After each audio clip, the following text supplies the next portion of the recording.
and welcome to Kurinzi FOODSTYLE, your go-to podcast for health-centered living. I'm here to share the latest from Kurinzi Virgin Coconut Oil, My Coconutty Wisdom, Episode 7, a special initiative from the Kurinzi team. In this series, we're diving into the world of coconut-based products, from nostalgic tales to today's experiences. These stories come straight from our beloved friends, family, and customers, promising us a delightful and eye-opening series. Today we have Mrs. Janani Chandramohan from Australia to share her coconutty wisdom, and I'm Nishiana reading it for you.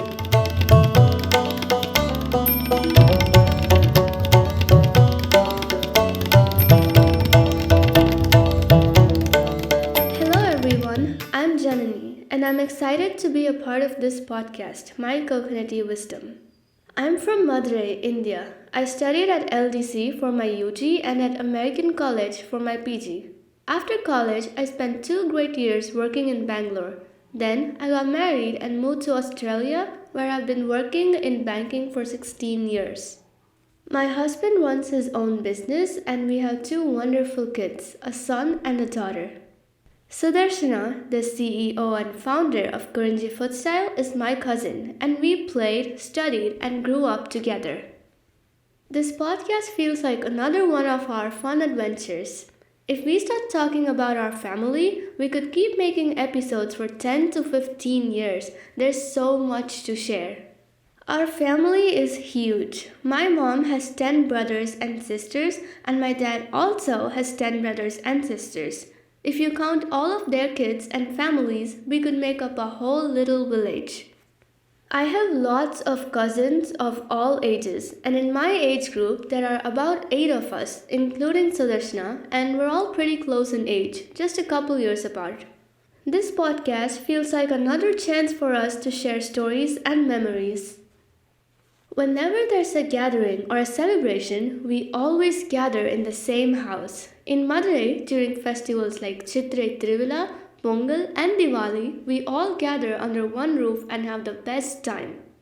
And during Shivaratri, it's a tradition for us to go to the temple as a family. Weddings, ear-piercing ceremonies, and puberty celebrations are all occasions for us to come together and enjoy each other's company. And let's not forget about the summer holidays. With a full 2 months off from school, we never stay home. We're constantly hopping from one relative's house to another, spending our days in laughter and joy. Those were some of the most fun-filled days of our lives. It's disheartening to see how kids nowadays spend their holidays glued to their screens, missing out on the joy of outdoor activities. My mom's hometown is this breathtaking village in Kodaikanal's lower hills. In villages like hers, they host these amazing events like Jallikattu, Manju Virattu, and Rekla races.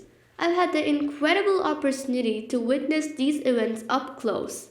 The oxen are lovingly bathed, their horns painted, adorned with vermilion dots and garlands, and then sent off to compete after a heartfelt prayer. It's a scene that fills you with awe and stays etched in your memory forever.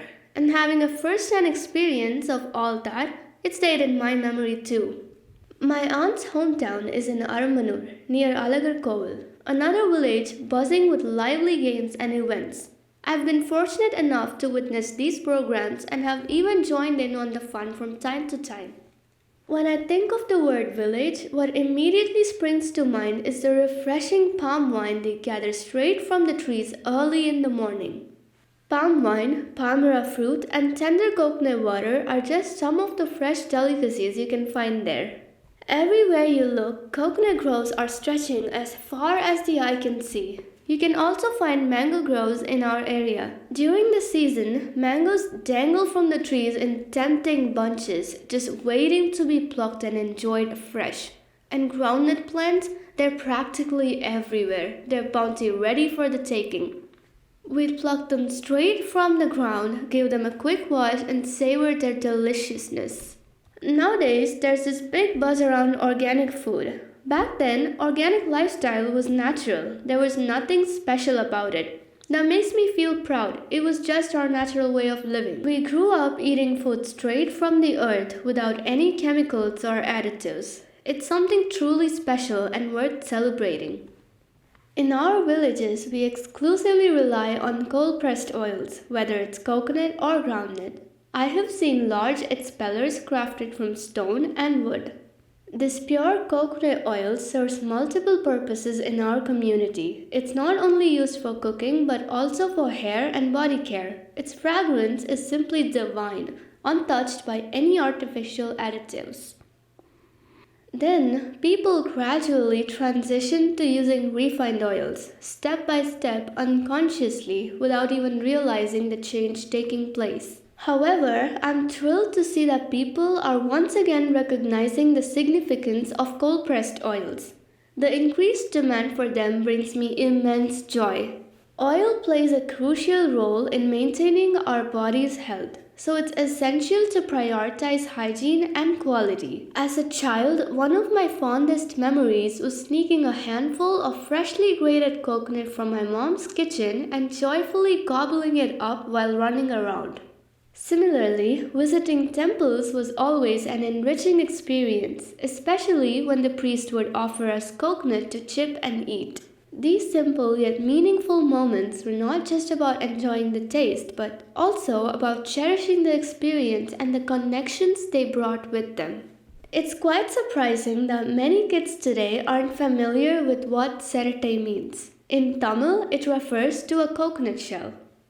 Back in our time, we used to play numerous games and activities with it. It's a reminder of the simple joys and creativity we found in our childhood games, filled with laughter and imagination.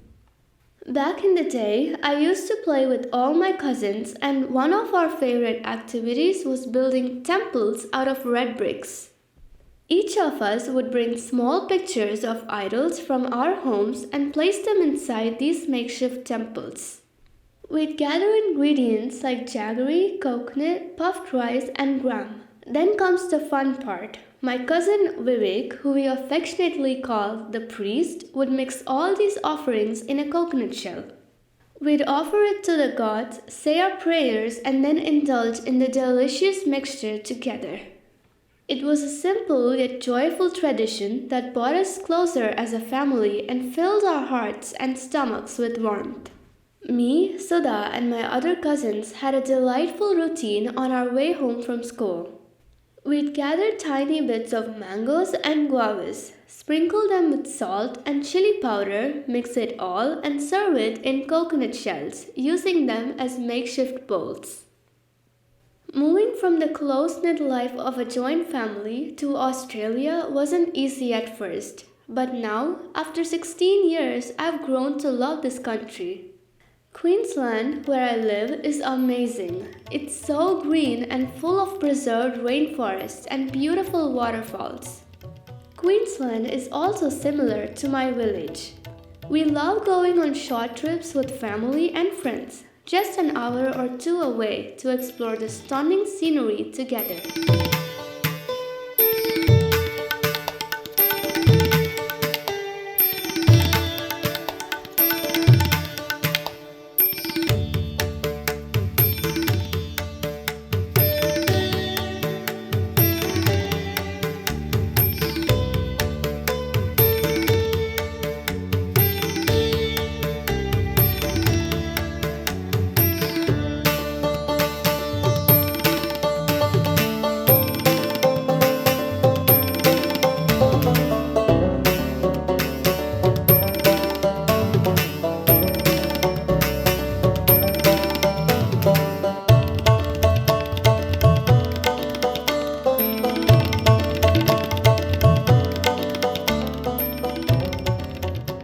Developed a strong interest in organic food because of a personal experience.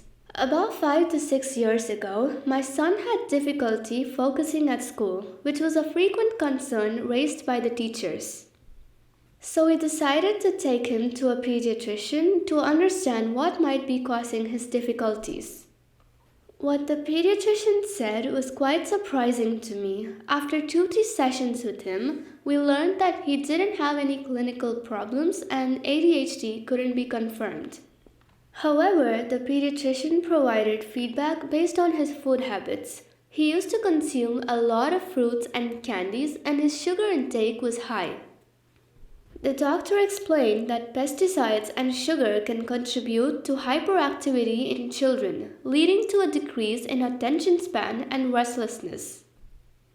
The doctor suggested cutting down all sugar intake for 10 to 15 days to observe any changes. To reduce exposure to pesticides in fruits, we made a conscious choice to only buy seasonal fruits. For instance, during summer, we exclusively bought mangoes. We avoided purchasing non-seasonal fruits because they often undergo chemical treatments and are frozen to maintain freshness. Slowly, I changed our food habits. Instead of just cutting sugar, I started buying organic vegetables, meat, eggs, milk, and coconut or olive oil. After doing some research on Google, I discovered a lot of new information. I learned about the smoking points of different oils and started choosing them accordingly for various types of cooking. For instance, I use coconut oil for dry and stir fries, as well as for frying fish, chicken, and raw bananas, and for making dishes like avial. And since rice bran oil has a high smoking point, I use it for deep frying as well. If you see the benefits of coconut oil, we all know the list goes on. From heart to brain, it has so many problem-solving characteristics. One thing that I do is oil pulling. Mostly once in 3 or 6 months. I'll do it whenever I remember to. After gargling with coconut oil, brush your teeth. This will keep your mouth hygienic, without bacteria, and the teeth will be white. Oil pulling with coconut oil is very good for oral hygiene. Just like others, I also use coconut oil to apply on my hair. Not only that, I also use it as a base to grind shallots and curry leaves, creating a mixture that my daughter and I apply to our hair. We massage it in and then wash it out. And whenever my kids have cuts, allergies, or any skin issues, I always turn to coconut oil for its soothing properties. Health is paramount, especially for women. Our bodies may not be as robust as those of our ancestors, so prioritizing our health is crucial above all else, including our career and other pursuits. That's why it's essential to start incorporating healthier and organic products into our lives. Making conscious choices about what we consume and use can have a significant impact on our overall well-being. Moving to Australia brought about many changes in me, and I experienced quite a few culture shocks. However, one of the most valuable lessons I learned here is how to truly value every individual and avoid making unfair judgments. Reflecting on my childhood, I realized that like many kids, I might have unintentionally made remarks that could be seen as body shaming or comments about skin complexion. Many of us indeed made those remarks without fully understanding the impact they could have on others. However, after coming to Australia and being surrounded by people from diverse cultural backgrounds, I began to realize the harm these comments could cause. I learned the importance of being mindful on our words and actions, as they can inadvertently chip away at someone's confidence. Everyone is facing their challenges, so it's unfair to judge others too quickly. Another thing that I despise is gender bias. While I may not know how to eliminate it, I'm determined to raise my children with values of equality and fairness. I've witnessed the importance of financial independence for women here. It not only boosts their confidence but also provides freedom from toxic relationships. Witnessing single mothers confidently raise their children and navigate life's challenges is inspiring and empowering. I'm passionate about learning. I believe that everything worth discovering has already been found, so why not focus on learning what's already known? It's a bit cliche, but the saying, "you only live once," really resonates with me. Experience and knowledge are abundant out there waiting to be explored. Keeping an open mind and embracing new learning opportunities each day adds richness to life. And let's not forget to have some fun along the way. After all, life's too short to take it too seriously. Like Premji said, we've been through so much. Can we handle this? That's my approach towards life. Women supporting other women is crucial, especially considering the challenges many women face, such as staying in abusive or toxic relationships due to financial dependence. We need to extend our support and assistance to those in need, whether it's helping them gain financial independence or encouraging their entrepreneurial endeavors. If we don't support each other, who will? We're all part of the same tribe, and by lifting each other, we can create a stronger and more empowered community. Thank you immensely for allowing me to share my experiences on this podcast. On a personal note, I have a deep appreciation for Kurinzi FOODSTYLE's virgin coconut oil. While I can access coconut and other related products here in Australia, they just don't have the same delicious taste as the ones from our native place.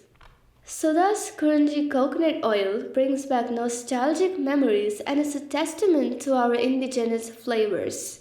Now, you might be thinking that I'm promoting my cousin's product, and you're right. But more importantly, I'm passionate about supporting other women and their endeavors. It's crucial to uplift and empower each other in every way we can. Thank you. With love, Mrs. Janani Chandramohan from Australia. A huge shout out to Mrs. Janani Chandramohan for this lovely sharing.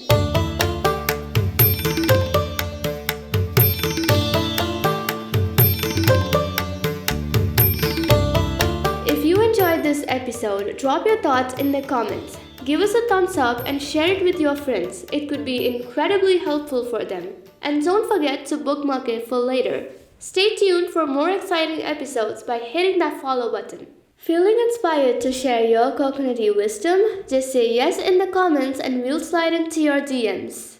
Interested in trying Kurinzi FOODSTYLE's cold-pressed virgin coconut oil? Head to kurinzi.com to place your order. Thanks a lot for tuning into Kurinzi FOODSTYLE's My Coconutty Wisdom. Let's catch up on our next episode, and until then, have a great week. Thank you.